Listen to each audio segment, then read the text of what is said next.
The Ole Miss roster might be better than you think. We're joined by Brad and Logan to talk about it next.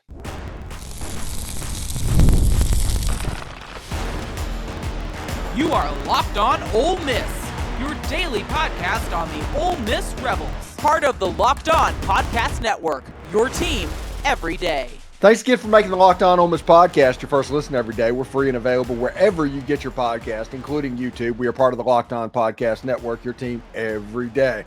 I'm Steven Willis, host of the Locked On Ole Miss podcast, and I'm joined by a regular and a fan favorite, Brad Logan, from basically every media organization known to man. How you doing, Brad? I'm doing well. I appreciate it. Yeah. No problem. And we are, of course, in the heart of basketball season. We're going to start off with football today, and we're going to talk about the transfer portal haul.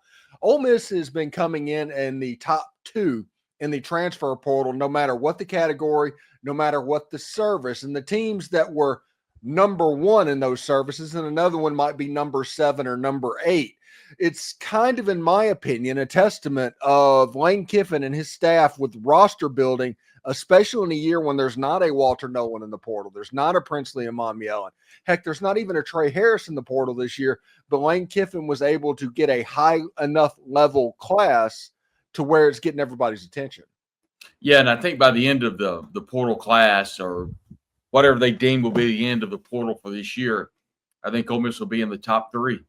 I really do. I think by the end of the day, Lane Kiffin and the staff have done a phenomenal job in the portal, identifying talent and kind of filling holes. You know, I'm in the middle of writing an article now about the wide receiver room and just how impressive it is. And that's a testament to Lane Kiffin and the offensive staff about how well they've not only targeted positions in the transfer portal, but have solidified the players on the current roster. I think that's, you know, Kirk Herbstreit made a great point about Ohio State this year is Desmond Howard, who obviously had no idea what he was talking about on game day when he went all in talking about how Ohio State had bought their roster. I'm sure they had no Michigan inference whatsoever when he was on his soapbox. But Kirk Herbstreit very quickly clapped back and said, sure, there was a large amount of money that went to the collective that took care of Ohio State, but a large portion of that collective money was absolutely to take care of its current roster. And so I think that's where you're seeing a lot of this transfer portal NIL business now, is making sure that you keep the players on your own roster. Ask Arkansas about that. They did a very poor job this year of keeping the talent they had on the roster. I mean, they had it upwards of 30 players, not all of those significant players, but upwards of 30 players entered the portal. Ole Miss has done a great job of keeping the players that are significant on the current roster, and that has – nobody talks about that near as much as they talk about players you get from the portal. Everybody talks about the players that Ole Miss has gotten in, the high-caliber players, but nobody talks about the players that they have kept on the roster. Offensively, and specifically in the wide receiver room, Ole Miss is going to be absolutely loaded. The question, of course, that we all have is that on the defensive side of the ball, you know, Ole Miss did a great job last year of going to the portal and getting defensive players. This year, I think they've done a good job too. They just don't have that star power that you had last year. I don't think that means that they're not going to be as talented. I just think it's a lot more unknown than we knew going into the season last year. Yeah, I think with the transfer portal this year, what needs to be taken to an account, like last year, Ole Miss went out and got Princely Immanuel because they needed to get a Princely Immanuel. Well, this year's Princely Immanuel is going to be Suntaran Perkins. So they needed to find another Suntaran Perkins in this transfer portal class. There is no Walter Nolan. We talked about that. But Jam Brown was a freshman All-American. William Echoles, the staff loves him. Echoles Stone's doing his 6th year of eligibility, and Xavier Harris played a ton. I think this defense, it might take a step back from last year because last year's defense was pretty special. I don't think they're going to step back as far as some people think. No, and everybody's kind of looking at the defensive end of Sean Womack. The transfer out of LSU is going to be really good. And then the edge rusher, Princewell Immanuel, out of Nebraska. So there have been a couple of players that they went and got out of the portal. The linebackers, Taj Chambers from Missouri State. And, of course, the linebacker out of Grambling, Andrew Jones. And so everybody wanted him, including South Carolina, who obviously had a huge NIL budget this year because they did really well in the portal and they went after a lot of players. I think it's going to be really good. The question, just like I went into last year, is about the back end of the secondary or the back end of the defense of the secondary. Ole Miss went heavy. Sage Ryan out of LSU is someone they went after and was able to get. Kapina Gashikin, I don't know how I'm saying that, out of Washington. He's someone to watch. And then Antonio Kai, the safety out of Auburn. So there have been a lot of players they went and got. But I like the current guys they have coming back. And you mentioned some of those. We know that the Perkins, you talked about him. He had off-season surgery. So he expects to be a full go. He will not be available for the hot dog eating contest spring game this year. So not the end of the world, obviously. And then I expect Ole Miss to – yeah, and this kind of opens up another can of worms. I sometimes wonder, should Ole Miss do more in its spring game? I don't know that they should, but on the flip side, maybe they should. I'm one of those guys where I'm not one that thinks you need to go out and lock down and have an all-out war for spring practice, but I also don't think you should go so far as to just do a hot dog eating contest. I don't think that really had any indication as to how the season finished. I don't.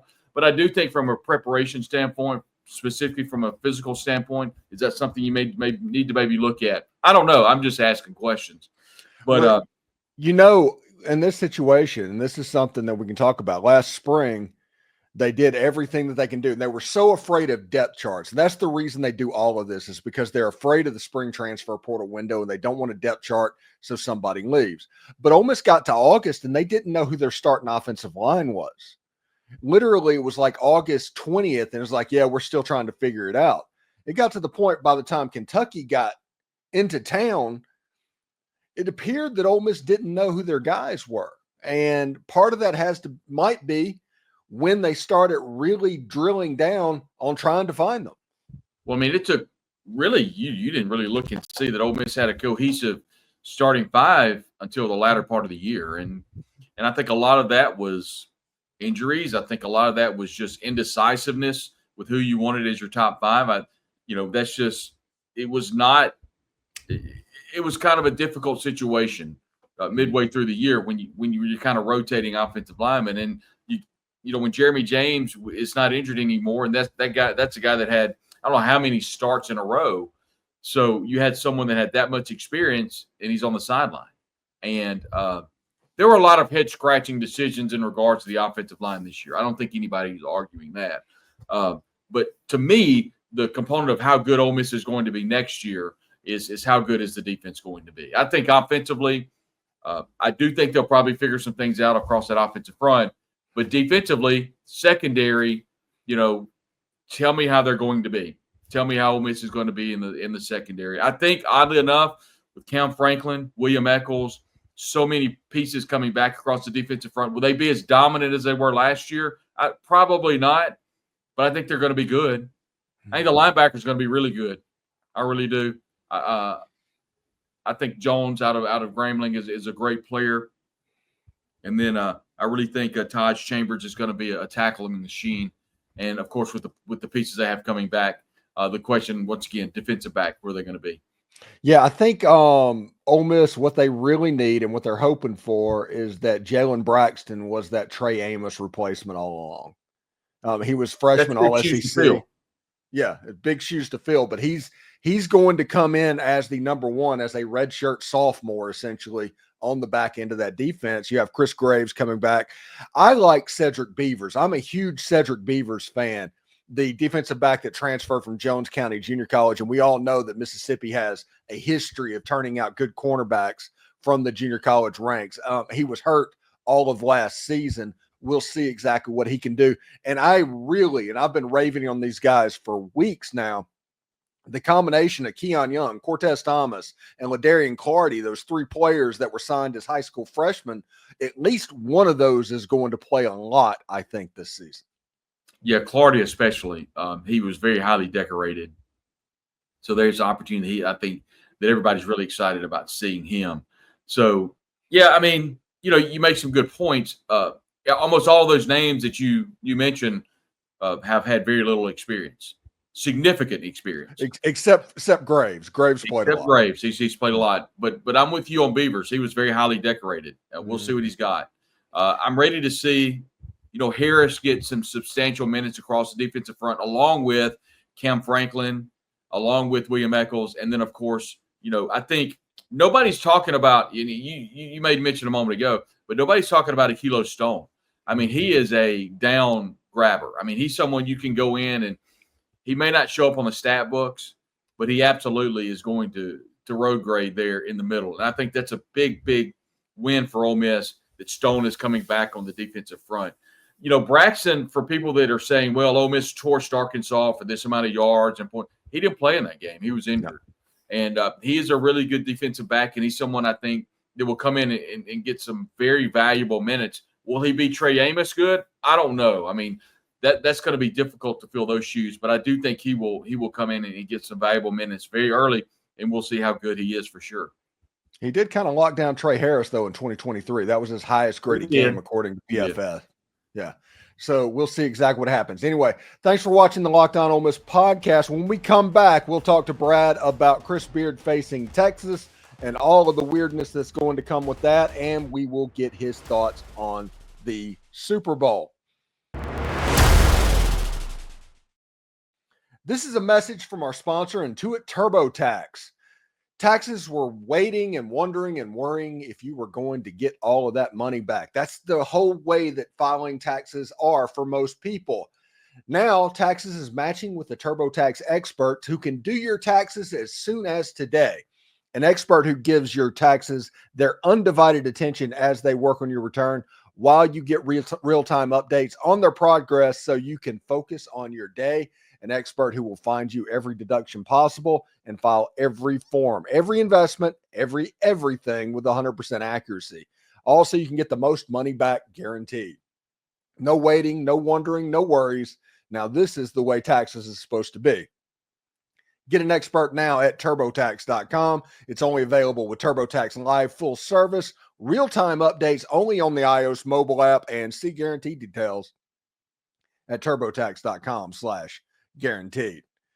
And Super Bowl 59 is here. One game, two teams, endless possibilities, and there's no better way to make every Kansas City versus Philadelphia fan exciting and excited more than the FanDuel Sportsbook. Whether it's predicting the first touchdown, calling the MVP, or even betting on the coin toss, FanDuel makes it easy to bet on the action with live betting all game long. You can adjust your bets as the game unfolds and feel the thrill from kickoff to the final whistle. The live betting feature lets you stay involved no matter what happens on the field, and the app is super easy to navigate. Plus, knowing that you can place a $5 bet and potentially win $200 in bonus bets for the Super Bowl, yeah, that's icing on the cake. Download the app or head to thefanduel.com to get started. Bet just $5, and if you win, you'll score $200 in bonus bets. That's fanduel.com. Bet with FanDuel, official partner of Super Bowl 59. All right, so let's go back to Brad and Logan and talk about that. The basketball situation right now. Basketball team right now is in a pretty desperate situation. I mean, there's no other way you can spin it and all that. Two really tough losses against A&M and Mississippi State. Losing at Missouri, there's nothing wrong with that. So when you look at them in a vacuum, one apiece, there's not a problem. But when you look at Texas, then Auburn, then Kentucky, and how this could potentially, with a loss to Texas, end up a 6-game losing streak, this game feels a lot more important than it did a week and a half ago. Yeah, I think you talked about Chris Beard going against his former team. I don't think that's really entered his mind very much. What Chris Beard's probably needing is a win. And, he said the post-game press conference about how the team's on a bit of a skid right now. I think that's an understatement. And, I don't know that it's that they lost to Missouri, but it's how they played down the stretch. The same thing can be said about, I thought they played much poorly against Missouri than they did against Mississippi State a couple of weeks before. And then I thought they played well enough to win against Texas A&M and then kind of falling down the stretch. And this is a situation where Ole Miss is a really good team. And they're in a situation where they've got Auburn coming up and a kind of a battered Kentucky team coming up, a team that's kind of trying to find itself under Mark Pope. And this is a situation where Auburn's going to come in red hot. And I said all along that Ole Miss has yet to get a Saturday afternoon game until where you can absolutely fill the pavilion. All of their home games, thanks to the SEC and its ridiculous schedule, has teams playing at 8, 9 o'clock on a weeknight, all because they want to put it on television. I think it's great that you put the games on TV, but my goodness, you've got streaming services, you've got SEC Network Plus. Put the games during the week at 6 o'clock and give the teams a chance. Now, the players probably don't care. They'll probably play at 11 o'clock at night. But it's really unfair to your fans and to your workers at the games that have to travel to work the games, your administrators, your coaches, the staff that works the games, everybody else in between. It's just really frustrating to see midweek games tip so late. And I think from a attendance standpoint, Ole Miss is yet to have a decent Saturday game. And so they'll finally have one whenever Auburn comes to town. And you're hoping, if you're an Ole Miss fan, that Ole Miss is not on a 5-game losing streak when that happens. So I think it's going to be a great crowd. Ole Miss needs to win the game against Texas. That's all there is to it. And in order to do that, they've got to get back to what they do well. Padula's got to continue to shoot the ball well. Matthew Morell's got to do what he used to do and take basketball games over. I really, truly believe that if Morell were healthy and he dunks that ball against Mississippi State, that puts Ole Miss up 3 or 4, and Mississippi State has the ball in OT. But that didn't happen. And credit Mississippi State and Chris Jans, they win the game. But those type things need to change. Last night, Ole Miss women's basketball had a double-digit lead on Texas with about 5 minutes to go in the game, and they lose by 3. I mean, you have to win that game. There is no ifs, ands, or buts. And that's one thing that Ole Miss women's basketball has struggled to do, is win the games when they have leads down the stretch. And so Ole Miss and Chris Beard, I mean, I guess you could talk about some nostalgia playing, coaching at Texas. Ole Miss needs to win this game. And there's no ifs, ands, or buts. They need to win the game and get ready for Kentucky and Auburn and try to get back on the winning track. I do believe if they can get some enthusiasm, beat Texas and get Auburn, get back on the winning track, things can kind of stabilize. But they need to get a W in a big way. Yeah, they're a good team. They just need some kind of good vibes at the moment. You do not need to be sitting on a 6-game losing streak with as talented as this team is. Now, Ole Miss likely needs to beat Texas, obviously, Wednesday, and they need to beat Kentucky. And if they're 2-1 after this 3-game home stretch, everything's okay. Everything's fine. You need basically 2 wins at that point to make the NCAA tournament. Yeah, these losses aren't bad. I mean, you talk about a loss to Mississippi State on the road. That's a Q1 loss. They lost in OT. Mississippi State's a really good team. You talk about it as a good loss, too, against Texas A&M at home. You hate to lose at home, but A&M, man, they're a top 10 team. They're really good. Texas is not a top 10 team. So this is a situation where you need to come in. You need to play hard. Ole Miss needs a convincing 10, 15-point win. They need to do their best to really dismantle Texas and beat them bad. Texas is coming off a big win over A&M at home, but that's a rival game. And, Texas, I don't even know what Texas' record is. So they're not in the top 10. So this is a game that Ole Miss really has to win. There is no way to sugarcoat it. They have to win and get ready for Auburn on Saturday. Let's turn our attention real quick to the Super Bowl before I let you go today. Any thoughts on the game? Any thoughts on what's going on? There are two areas of thoughts for me. Number one, Andy Reid, wow. I mean, what he's been able to accomplish both with the Eagles and now with the Chiefs. And Patrick Mahomes is going to go down in history as one of the most successful quarterbacks in NFL history. I think they'll probably beat the Eagles. And I'm sure it's just the NFL is probably salivating at the thought of all of the Taylor Swift fans coming in and watching the Super Bowl. I'm sure the numbers will be incredible with Travis Kelce and that whole reality show that surrounds him and just everything that encapsulates the Chiefs. I'm sure is great for the NFL. The second part of that for me is I could care less. I don't care about the Chiefs. I don't care about Patrick Mahomes. I really don't care about Taylor Swift. But, I'm not the demographic that they're looking for when you're looking for Swifties and in NFL. I was pulling for the Buffalo Bills, not necessarily because I don't care for the Chiefs at all. I was pulling for the Bills because of the long-suffering, all the years that the Bills have had to deal with all their troubles back in the 90s. And now it must be awful being a Buffalo Bills fan because you get so close. You get the AFC Championship game so many years, and I think Josh Allen's an incredible quarterback. He just can't get over the hump. And, I'll say this, and I'll give credit to John Gruden. Everybody's talking about the NFL. If anybody thought that the officials were going to give them a first down on that fourth down play, boy, I've got some motion front property over here in Arkansas that I can give you. That wasn't going to happen. But I'm with Coach Gruden on this. Don't leave it up to chance. Get the first down. You needed that far. Get 2 or 3 yards. Josh Allen's a great, quarterback that can get that extra couple of yards. So get the first down and go and score a touchdown. But they didn't do that. They left it up to chance. And, of course, we knew that was going the other direction. I don't think there's a conspiracy with the NFL and the Kansas City Chiefs. I just think that's the way it falls. I say that because I really hope I'm telling the truth on that. I hope that's true. I think the NFL is a great product, but I've got fatigue with the Chiefs. I can't stand all the stuff around it. But I think 2 things can be true. I also think you have to have a ton of respect for Patrick Mahomes and for Andy Reid and the entire Chiefs family for everything they've been able to do the last couple of years. I respect them a ton for that. But in regards to the Super Bowl, don't care. I will say this about this game, and I close every one of my podcasts with this line, and that is analytics is just the old English word for bad football. Yeah. And analytics lost Buffalo that game, chasing points starting in the second quarter instead of just didn't understand why they did not kick the extra point. Yeah, it made no sense. And whenever that happened, you got behind the 8 ball. When the game was in that last drive, it should have been 31-31 if you just played the game out. But you started stressing out, trying to score more points than were actually there, put those at risk, and that ended up costing you the ball game. I will say this. It did force Kansas City to go for 2 once, and they did get it. So that is an extra point you have to account for Kansas City. But the Bills should have been up by 10 points at that point. Yeah, it should have been up by 8.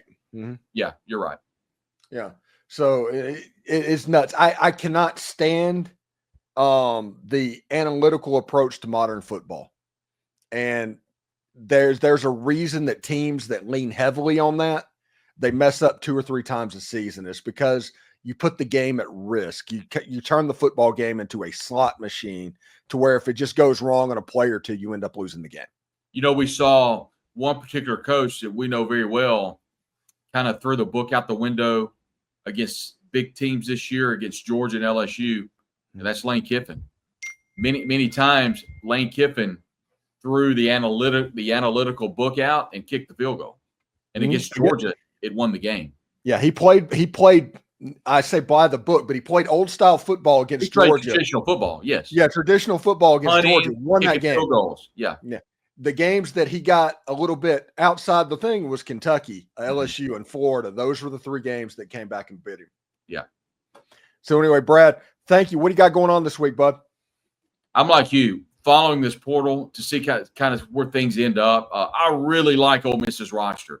I think there's a lot of hand wringing right now over Ole Miss is not number 1. They don't have all of these big 5-star players. They've got a really good roster. They've got a really good roster coming into the year, but not only that, they have filled the gap nicely with a lot of these transfer portal players. And then I'm kind of watching to see where this Ole Miss men's basketball team lands at the end of the week. I mean, this is a huge game on Wednesday night. You hate to say it's the season's hinging on it, but if you go 6 games deep, then all of a sudden you start talking about the bubble. I mean, Ole Miss was a 4 seed prior to the Mississippi State game on Lunardi's board. Now all of a sudden you're down to 7 or 8 seed, and then you lose 3 more. Then you're start talking about bubble, and then it could really blow up. So that's why I think this game on Wednesday is huge. Thanks again for making the Locked On Ole Miss podcast your first listen every day. We're free and available wherever you get your podcast, including YouTube. We're part of the Locked On Podcast Network, your team every day. Brad and Logan from Logan Digital Media, Inside the Rebels, Max South Sports, all that. Wherever you want to find sports, Brad and Logan is there. Thank you very much for joining us, bud. Thank you.